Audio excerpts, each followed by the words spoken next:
Okay, wait. Enough live events. We're running out of time, and Chris, I love your topic. So if you guys are all cool with it, I think Yeah. we keep Oh going. yeah, we got to go. Yeah, All yeah, right, yeah. cool. Okay. Chris, I'm going to All tee you right. up. Disruption, ChatGPT, search versus AI, queries and intent. What are you thinking about? I got one that's going to scare you guys, and that's I so enjoyed making this. So let me kind of get my presentation up here. Give me 1 second.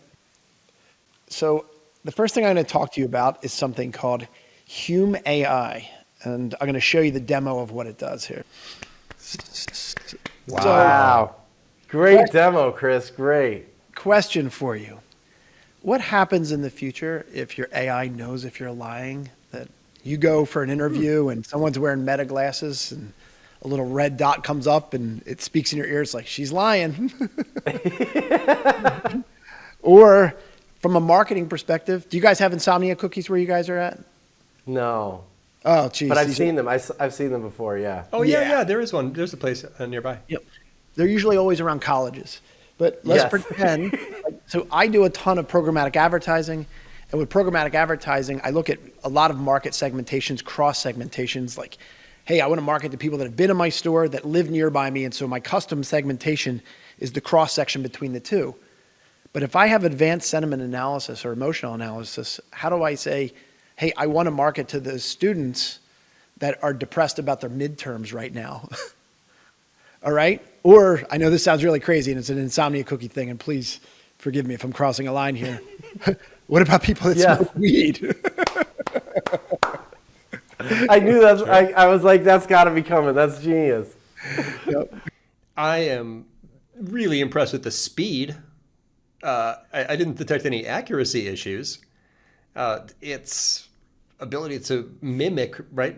Drew's point, mimicry, extremely good, right? Like that sounded basically indistinguishable. Is that comparable to Air.ai?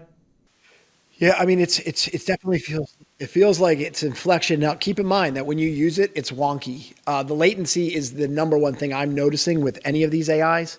But, I mean, if you're watching any of this NVIDIA stuff, once they're all running on Blackwell, it'll be instantaneous. We're 5 months out from latency not even being an issue. I also, through the power of post-production, because I didn't want to do it live, I clipped out some of the dead air. But again, do we want to live in a world where the AI knows you're lying? Look. I think first of all, okay. Number one, like that is sentiment analysis on steroids, right? Like how Andy, you were just saying it doesn't understand your opinions and it doesn't really know how you think or what you believe. Like this really is like the next level, getting closer and closer to truly understanding that.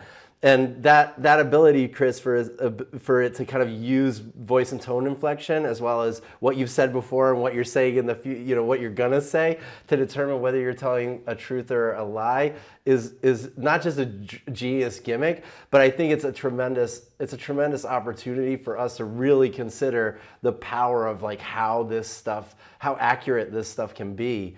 In really truly understanding how you think. And just imagine if it was trained on your voice, it would have a higher accuracy with a smaller like difference in the way you chat and talk. So yeah, do I want to live in a world where it can tell you if you lie? Yeah, sure, because I think the benefits to all of the things it can do in addition to that far outweigh my fear that it might catch me in a white lie, or serious lie, I guess, in the future.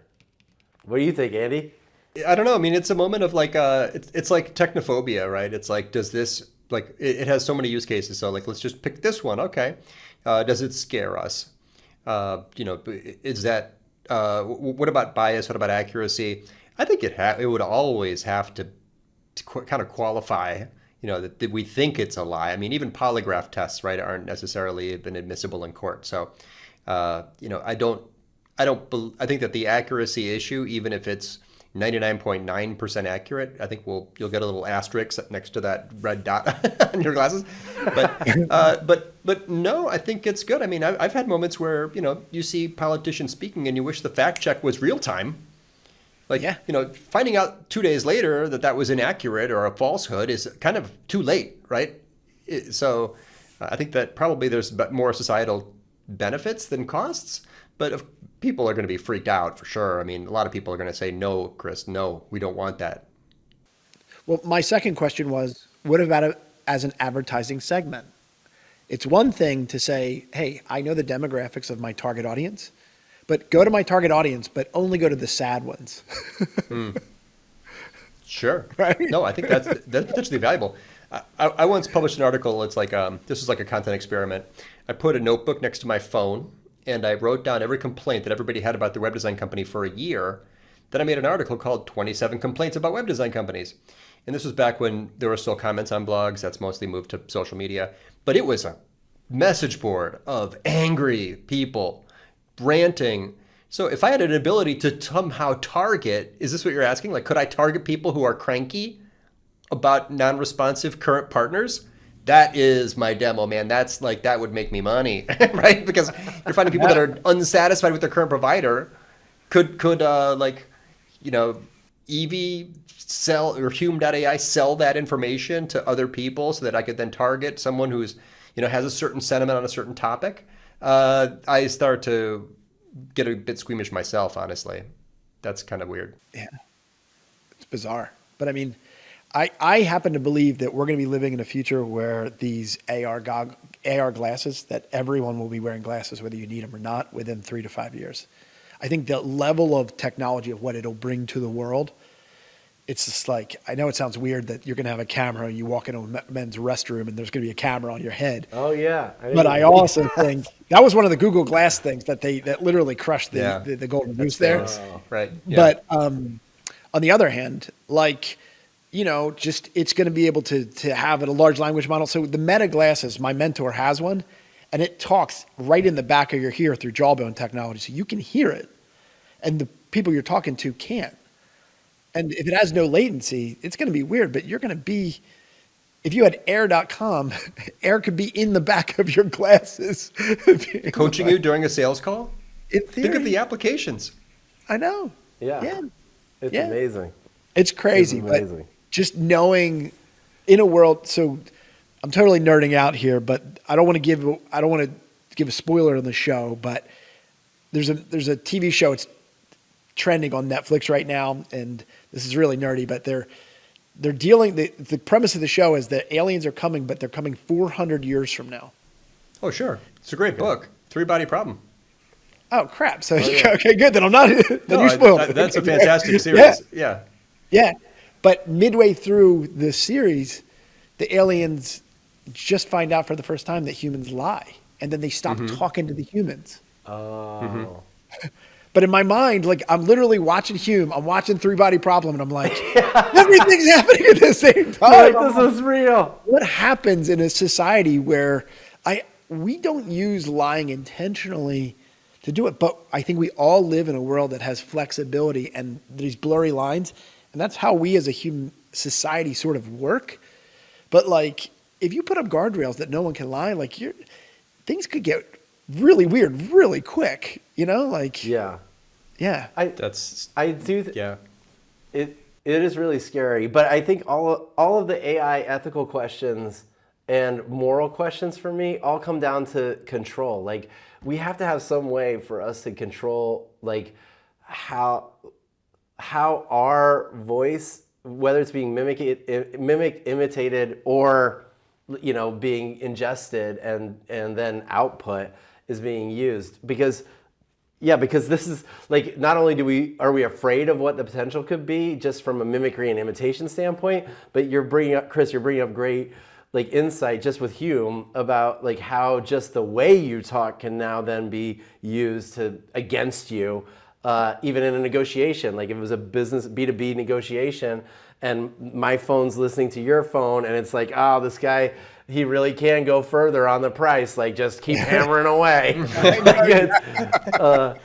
It's pretty scary. So yeah, I mean, I don't know. I don't have a solution to this problem, but I think the more we control our, the way our stuff is being used, the better off we're going to be in the long term. But the weird thing is, once this beast is out into the real world, like when I'm on Zoom, I'm like, do you mind if I record the call? Like, could you imagine? It's just like, now you're like, oh, by the way, do you mind if I bring in a truth monitor? Yeah.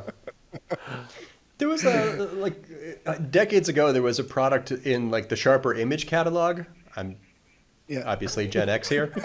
It was called Truth Quest, and it was supposed to be like a voice analyzer that you put next to your phone, and it had like a light that lit up if the person was supposed to, supposed to be lying. No This way. would have, yeah, it'd probably suck. Yeah. This would have huge implications for relationships. I think there'd be Yeah. like, marriage counseling. There'd be all kinds of like surprising, there'd be kids getting grounded right and left.